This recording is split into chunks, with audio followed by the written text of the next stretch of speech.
several, it may have been a few weeks or maybe months ago, I shared a story of the Jesus nut. For those who remember that illustration, this is that piece on a helicopter. It's a pin or a nut that it's described as a single point of failure with catastrophic consequences, right? So a lot of times in our machinery, there's a few checks and balances. This can go wrong and you can still drive or move or fly. This can go wrong and even this can go wrong and you're still okay. This is not one of those pieces. The Jesus nut is the nut or the pin that holds the rotor onto the motor. And it got its name, I think it was during Vietnam, and the name comes from if that thing is compromised. If the nut comes off, breaks, or weakens, the rotor comes off. And the only option you have is to pray to Jesus. So that's why it's called the Jesus nut. When I was on the Eisenhower and was the Air Wing chaplain, one of the squadrons I had was the Helo Squadron, and those fellows would tell me just how many things would have to be checked before a helicopter was turned on. I mean, there are so many checks for those, and on helicopters that have this pin or this nut, this is one of them. It's always inspected, always made sure that it's secure. Now, what we did is we applied that Jesus nut to Jesus, right? That He is, if you don't get Him right, you can get everything else right in life. But if you miss this, if you miss Jesus, it is a single point. If you miss it, it's a failure with catastrophic consequences.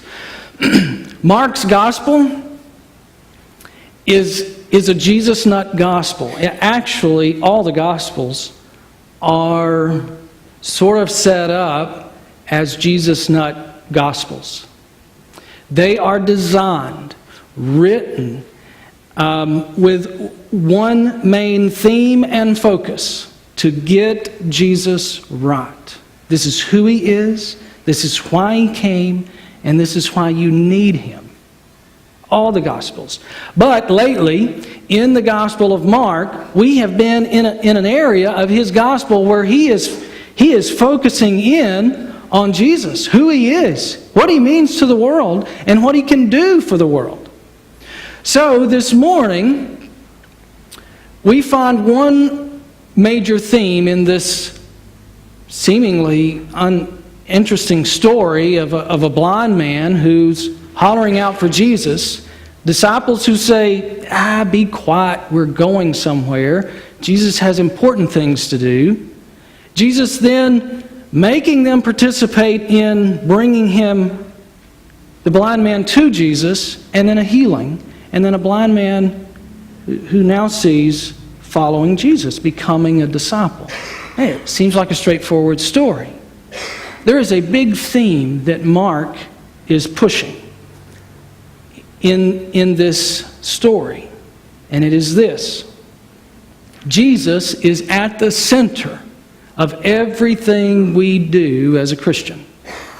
As a true follower, Jesus is at the center of everything we do. There is nothing we can do, Mark's trying to communicate, nothing you can do where Jesus is not at the center, He's not at the heart of what it is you're doing as a Christian.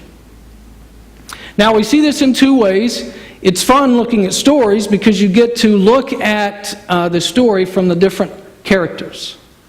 And the characters we're going to look at this morning is the blind man. He gives us one of these points. And the disciples give us the second point. So, we look at the blind man, and what we learn is that Jesus is the key to our wholeness and to an opportunity to start over. Jesus is key to wholeness and starting over. Now, how many of us know someone who needs wholeness? Put a different way, how many of us know someone who's broken? Who needs to be whole? Who needs to experience this type of peace and love that Mark says only Jesus brings? And we find it in this story of this blind man who is calling out for Jesus. Without Jesus in this story, he remains a blind man, broken, not whole. He does not get to start over. But with Jesus, he becomes whole and he gets to start over. How many of us know someone who needs Jesus?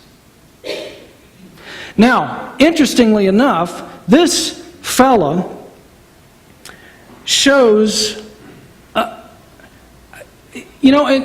sometimes it's odd that the disciples are writing these Gospels, because a lot of times they make out, when you read the story, it seems as though those who are being healed, those who are going after Jesus, seem to know more about him than his followers. This seems to be the case. This blind man had a keen understanding of who Jesus was and what power he possessed that dwelt in him. Now, real quickly, he had some sense that Jesus was special and endowed with power. Jesus, Son of David, have mercy on me. He kept shouting that out. Jesus, Son of David, have mercy on me. Second, he was unwilling to be deterred from seeking Jesus, unwilling to be pushed back, unwilling to be quiet, unwilling to decide, well, maybe it's too hard to follow Jesus. Maybe I shouldn't seek him as much as I am. The crowd, which would include the disciples, when the fellow started getting loud, seeking Jesus, said, shh, be quiet. He's busy. This is Jesus, Son of David. Be quiet. But he kept going. Third, he literally jumped at the opportunity to receive Jesus. Literally jumped at the opportunity. This is a blind man. I think it's verse 50. Throwing his cloak aside, he jumped to his feet and came to Jesus. And fourth, he was willing to become a disciple, a follower. He received his sight, verse 52, and he followed Jesus along the road. He knew something. He knew that something about the person and the power of Jesus, that he was going to remain broken and unable to start over unless he received Jesus. Now, some of you know the name Chuck Colson.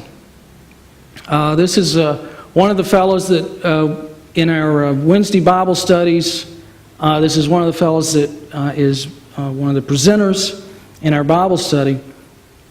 Chuck Colson, mainly we know him from Prison Fellowship. Before that, though, a lot of us know him as the Marine who then worked for President Nixon, who was caught up in Watergate and went to prison. All right, that's a brief part of his story. In between that Watergate circumstance, event, situation, and going to prison, he was dismissed from the White House and sort of on his own for a little while. He went to a fellow's house. He was the president of a company. His name was Tom Phillips.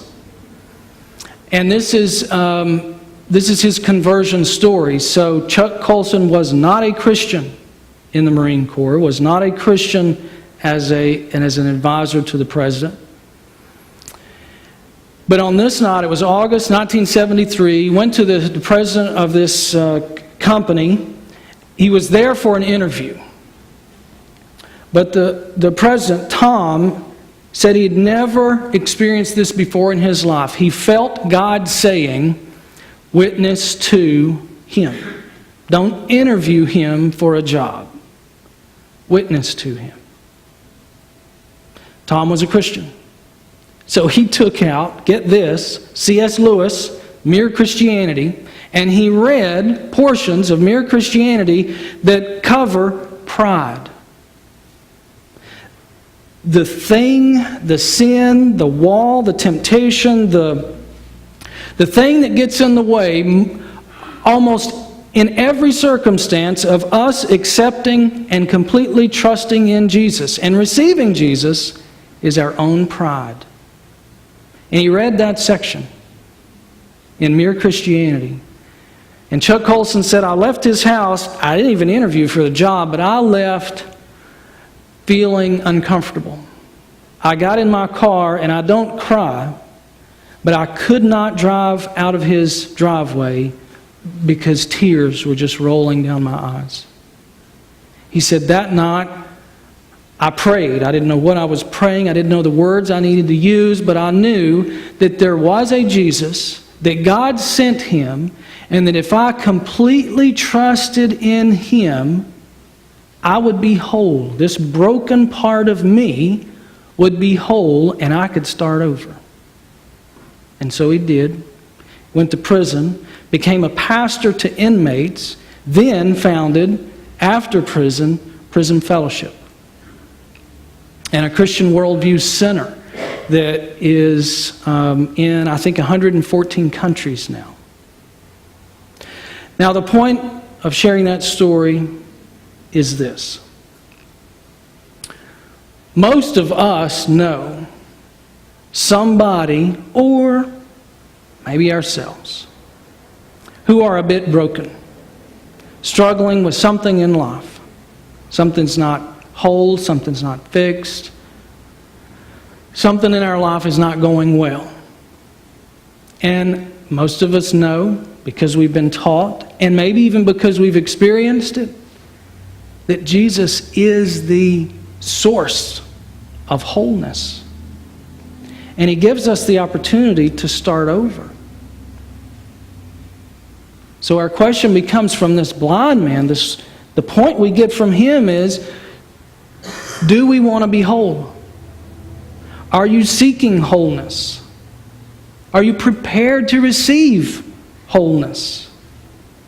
Because that's what's being offered through Jesus Christ. Now, the second thing we learn is from the disciples. This one, I am convinced, we would pass right over. It's so simple. The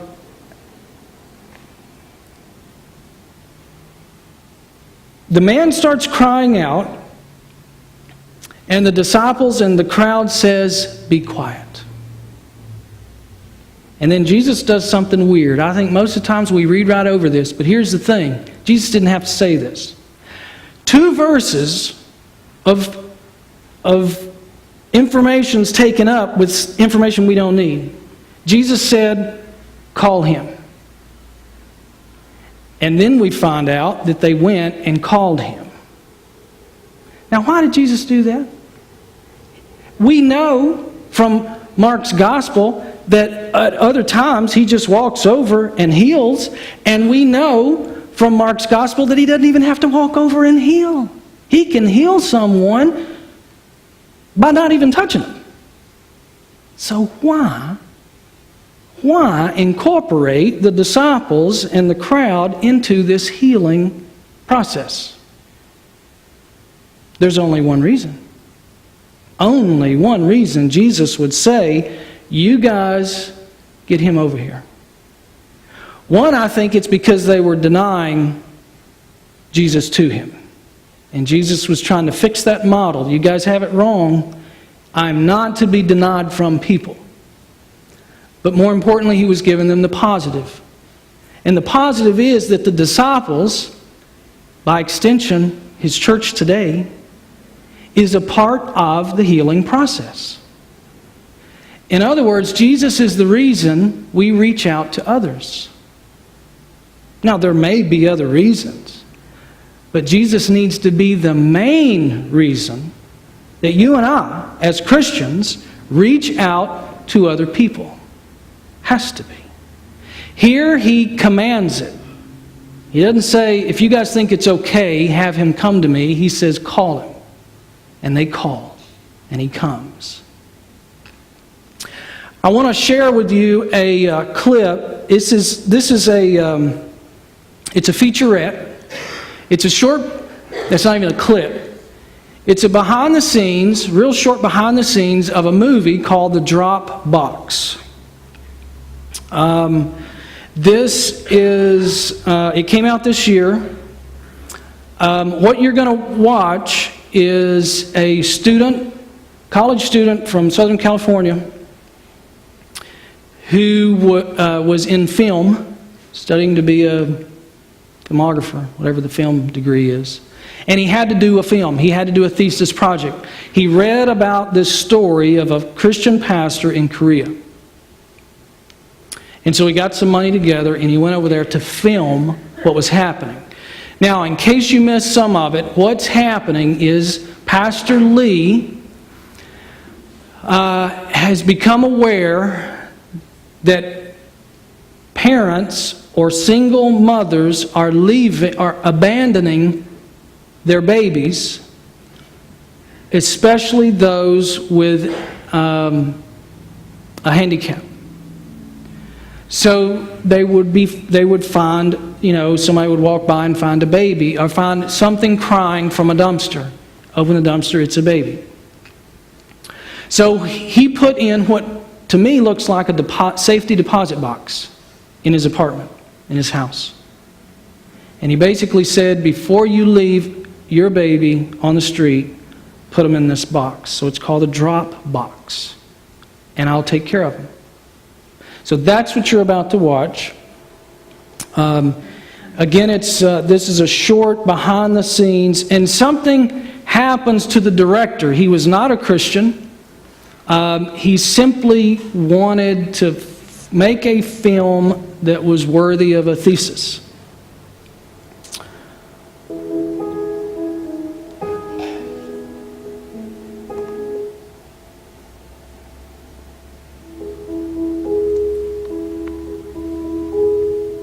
That hundreds of unwanted babies are abandoned on the streets of Seoul, South Korea every year. Many of them do not survive.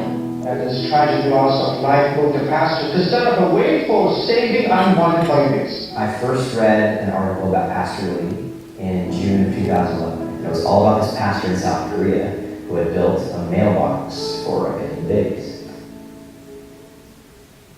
버려지는 것뿐만 아니라 버려지고 나서 발견해야 되는데 발견을 못해서 아이가 죽는 경우.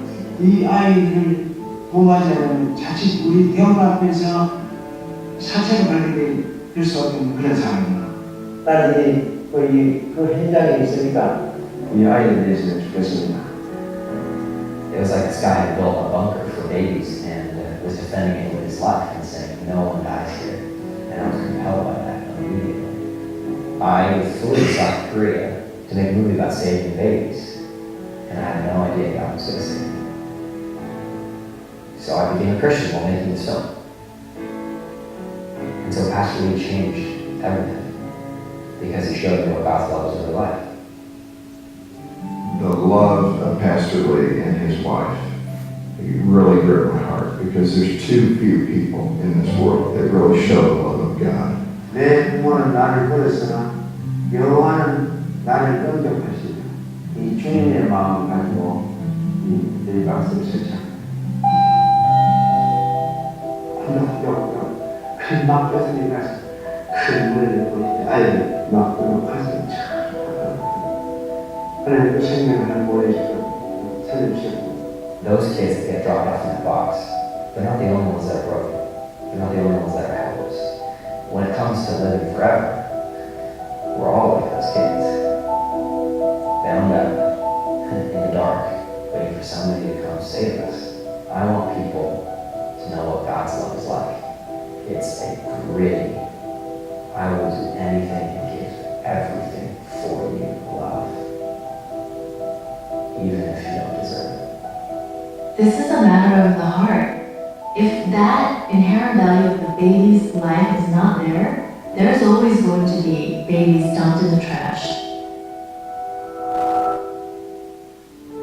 이 세상에 태어나서 평생 나는 더 멋있게 살아갈 수 있는가? 아니, 하나님을 쓰시고 있는 우리 아들, 엄마가 병원 생활을 4년 동안 병원 생활을 하는 동안 엄마를 통해서 얼마나 귀한 생명의 주문을 알게 됐고 They really see Iman as a blessing and believe that God blessed Iman with his, what we would call shortcomings, so that Pastor Lee would start this ministry and save hundreds of precious lives. So when people see this film, I hope they see something real. I hope they see the least hypocritical, least cynical, most genuine love. At the very core, I hope it grips the heart of every viewer to say, we as human beings, created in the image of God, can do so much more for those around us. When people watch this film, they are going to come away with the understanding that every human life matters. Pastor Lee started as my main character. He started as kind of the hero, the point, the purpose of the film. But after I experienced what Pastor Lee did many years before, he was really stuck on. And he works through the lives of very broken people and makes something beautiful out of them. His life has had the most profound impact on my understanding of the gospel. Here's this man that has literally sacrificed everything he's probably ever dreamed of for these children. That's the most beautiful picture of the gospel we've ever experienced. That is what we need in this world today. Examples like Pastor Lee. 그 애들의 아버지가 되리로 결심한 것은 하나님께서 나를 양자 삼으셨잖아요. To love the Lord your God with all your heart, soul, and mind, and to love your neighbor as yourself. There's no greater example than the Dropbox.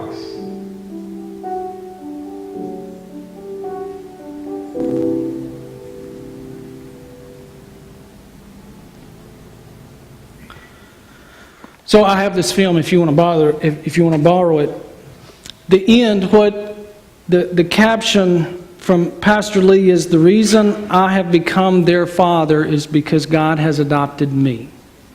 So why does he do what he does? Because God is who he is. Ultimately, there's a lot of reasons we help people. I know this. A lot of reasons I help people. Sometimes it's out of pity. Sometimes it's out of compassion. Sometimes it's just a sad story and they need help and I'm the only one here. I mean, Tammy and I get folks in all during the week with all sorts of stories. So there's a lot of reasons we help folks. But somewhere along the way, as a Christian, as a true disciple and a true follower of Jesus, it's got to be that we do what we do because God is who he is. It's got to be to get people closer to the one thing that can make them whole and give them an opportunity to start over. Has to be.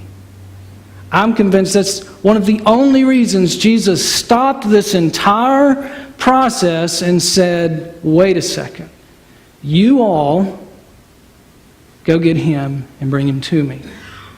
Jesus is not just inviting, he is commanding that we be a part of the healing process. This means that Jesus is the reason we reach out and help others. Just as Jesus is key in restoring us to wholeness and allowing us to start over. So Mark is right. Jesus is at the center of everything we do as a Christian. Now, as we close, I want to share one other story. This one's very short. Jeremy Camp, Christian, contemporary Christian musician and songwriter, sings a song. One of his popular songs is Give Me Jesus. Now, it's in your bulletin. It's actually on the back of your bulletin.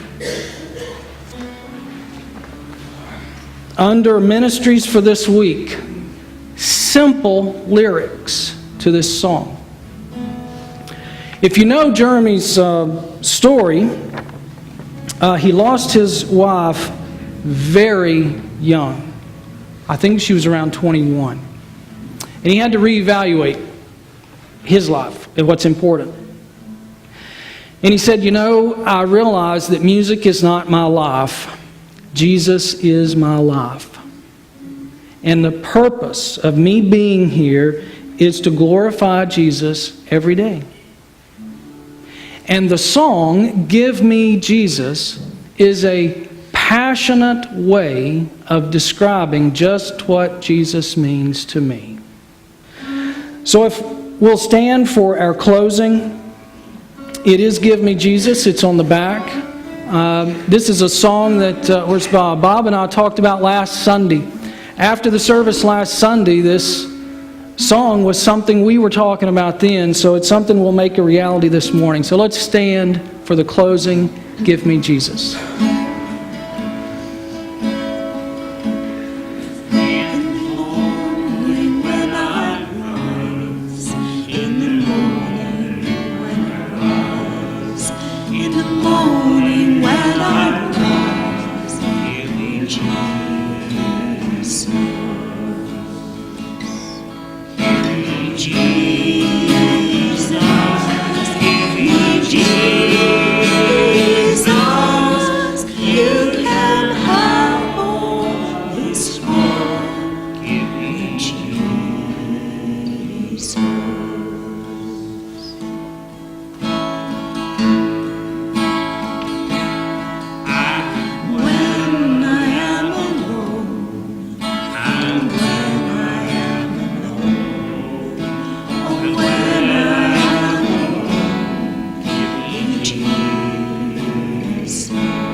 Receive the benediction.